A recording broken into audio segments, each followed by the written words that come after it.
But anyway, we're just going to go over it briefly about her on her first tweet right here. Why the left and right should consider a national divorce not a civil war, but a legal agreement to separate our ideological and political disagreements by states while maintaining our legal union. Okay, definition of okay, she goes on and on. Tragically, I think we, the left and right, have reached irreconcilable differences.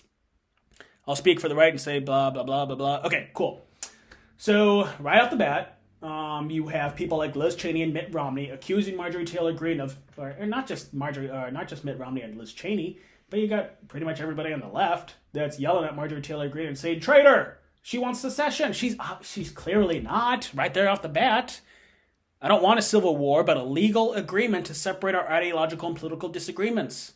So, right off the bat, she's not calling for a secession. She's just saying, peaceful national divorce, okay, blah, blah, blah. But the ironic thing, what's the ironic thing about this?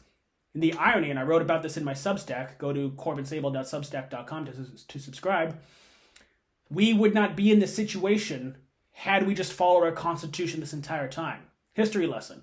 Well, just Constitution lesson 101. Here we go. Our founding fathers broke away revolted against the British Empire. Not just a British Empire, but they revolted and declared independence from a centralized authority. Okay? People think it's like overtaxation and stuff like that. Yeah, that was part of it. But the biggest thing that fueled our revolution and declared our independence from the British Empire was just centralized authority. Too much power and authority rest in one place. So as a result, when our founding fathers first wrote the Constitution, it wasn't the Constitution, it was the Articles of Confederation, which preceded the Constitution.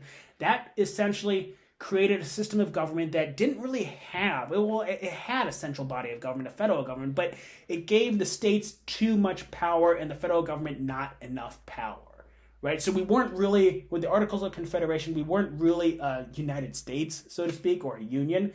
It wasn't until the Constitution came around, the Constitution that we follow today, or in theory, we don't really follow the Constitution, which is what's fueling this whole mess, but I digress.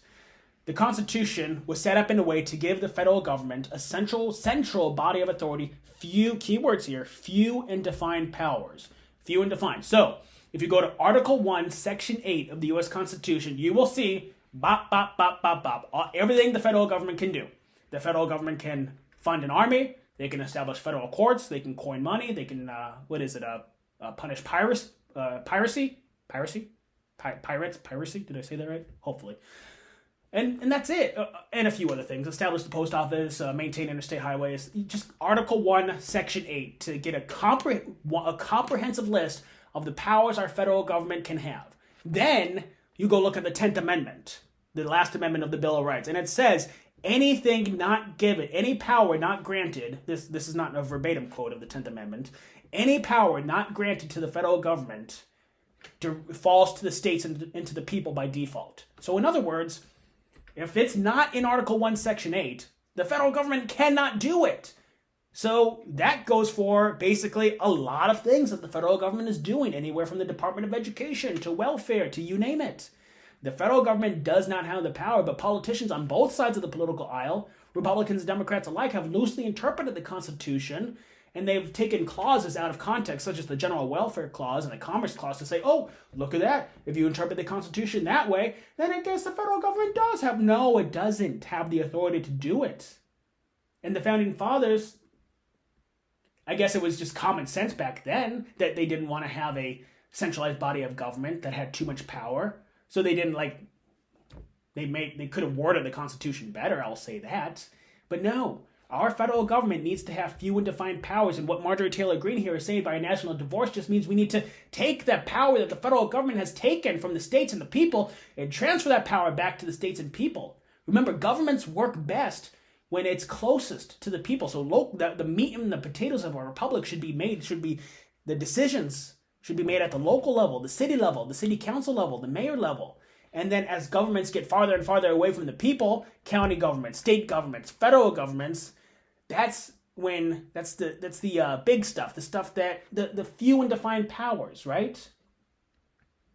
So, what is happening here? Over the past, 100 years, 150 years or so, power has been gradually transferring to the federal government. And as I mentioned before, When too much power rests in one centralized body of government, nations tend to collapse. Empires tend to collapse. Civilizations tend to collapse.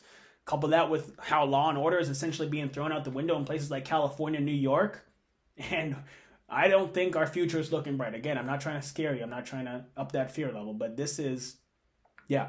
Had we just followed our Constitution, had we just kept the federal government intact with few and defined powers to keep our nation intact, we would not be in this situation. Because right now what we're seeing is we have people on both sides, politicians on the left and the right, and people on the left and the right trying to impose their worldview on the rest of the country. How does that make sense? That doesn't make sense, right?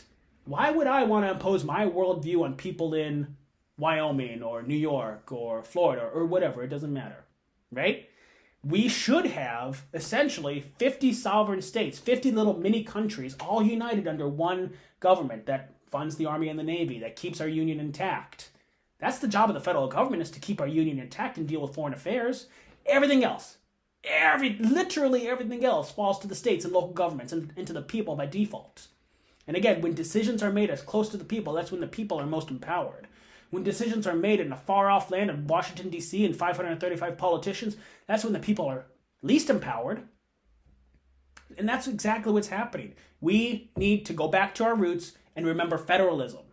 Federalism will save this country, will empower the people. If we could just get the power out of the federal government and transfer it back to the states and to the people.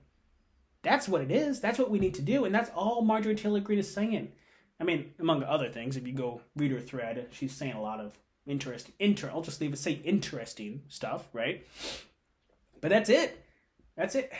Had we followed our Constitution, had we remembered our history, had we remembered what our founding fathers revolted against and fought a war against and declared their independence from, we would not even be in this mess. I've said it not on this podcast before, but really, we shouldn't care too much who our president is. We shouldn't care too much who our Congress members are, because their power should be few and defined. But it's not. We're living in the inverse reality of how our founding fathers created our country. We're living in the inverse, in that everything does start from our federal government, and that does impact the states. No. We need to do things like abolish the Federal Reserve, abolish the 16th Amendment, the federal income tax, transfer that power back to the states. And I feel like I can ramble on and on and on about this forever, so I'll close it at that. But I wanted to share